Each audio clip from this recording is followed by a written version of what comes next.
सुधा बहू की कमाई। कंचन की दो बहुएं थी, सुधा और गौरी। दोनों के दो बच्चे।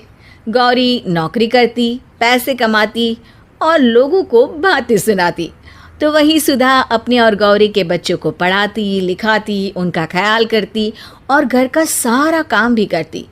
लेकिन फिर भी कंचन को पसंद थी गौरी। बच्चों चलो उठो, स्कूल का टाइम हो रहा है। भाभी, इन लोगों को आप अपने कमरे में ही सुला लिया करो ना, मैं डिस्टर्ब होती हूँ। वैसे भी आप क्या जानो ऑफिस में कितना काम होता है। अरे वाह, मैं तो चाची के पास सोऊंगा।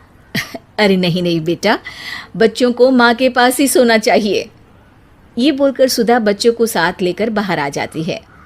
अरे सुधा, क्या रोज रोज गौरी के कमरे में चली जाती है? पता है ना वो नौकरी करती है, थक जाती है बेचारी। तो क्या माँ बच्चे स्कूल नहीं जाएंगे? वैसे भी सुबह की पढ़ाई दिमाग पर ज़्यादा असर करती है, इसलिए मैं इन लोगों को सुबह जल्दी उठाकर दिन में सुला भी देती हूँ। अच्छा ठीक है, ज़्यादा समझदारी ना दिखा। इतनी समझदार होती ना तो आज किसी दफ्तर में अफसर होती। तभी सुधा के ससुर बोल पड़ते हैं। है तो अफसर, मेरे घर की लक्ष्मी और अफसर सब मेरी सुधा बिटिया ही है। अरे चुप रहो जी, मती मारी गई थी। बोल रही थी कि दोनों बहुएं कमाओ आनी चाहिए, लेकिन आप तो माने ही नहीं। मती मारी गई थी आपकी। तभी सुधा सास को चाय का प्याला पकड़ाती है। अगर ये भी दफ्तर जाती ना तो कौन हमारी इस उम्र में सेवा करता, सोचा है कभी? सुधा का ज़्यादा ध्यान बच्चों पर होता। देखो बेटा, रट्टा करके पढ़ाई नहीं होती, गणित समझने का विषय है, मैं बताती हूँ। और वो चारों बच्चों को अच्छे से पढ़ाती। अरे भाभी, ये लीजिए चेक, स्कूल की फीस आज जमा कर देना, मैसेज आया था। तभी सुधा का पति भी वहाँ आ जाता है। सुधा, आज रात को तैयार रहना, हम फिल्म देखने चलेंगे, रात का खाना भी बाहर खा लेंगे। नहीं जी, कल राजू की परीक्षा है, मैं नहीं जा सकती। अरे राजू की परीक्षा है तो गौरी है ना, पढ़ाए अपने बच्चों को। तुम्हारी भी तो अपनी जिंदगी है ना। अरे कैसे बोल रहे हैं आप? क्यों गौरी पढ़ाए? आपको तो पता है कि वो सिर्फ मेरे समझाने से ही समझता है। पति वहाँ से चला जाता है। धीरे धीरे बच्चे बड़े होते जाते हैं। एक दिन गौरी और गौरी का पति, भैया मैं और गौरी कुछ दिनों के लिए बाहर जा रहे हैं, घर में रह रहकर उब गए हैं। कुछ दिनों की छुट्टी है, सोचा मन बदल जाएगा। अरे तुम लोग तो रोज बाहर जाते हो, घूमते हो, कभी सुधा को भी लेकर जाओ, वो भी तो घर में रह रहकर ऊब गई होगी, थोड़ा चेंज मिल जाएगा उसे। कैसी बात कर रहे हैं पिताजी? ये जो घर चल रहा है वो हम लोगों के बाहर जाने से ही चल रहा है।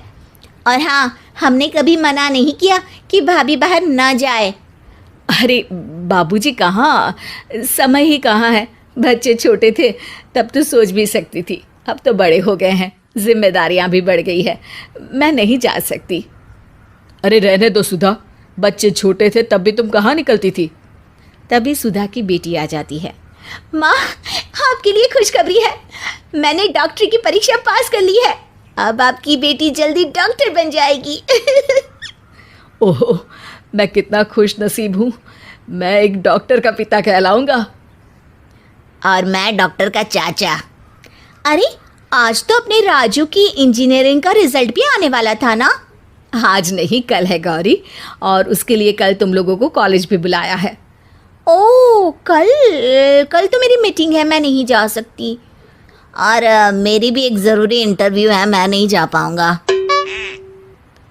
तभी वहाँ राजू आ जाता है। चाची, कल की तैयारी है ना? कल आपको और दादू को मेरे कॉलेज आना है। अरे मुझे क्यों बेटा? क्योंकि दादू एक सरप्राइज है आपके लिए। क्यों, फेल हो गया है क्या भाई तू?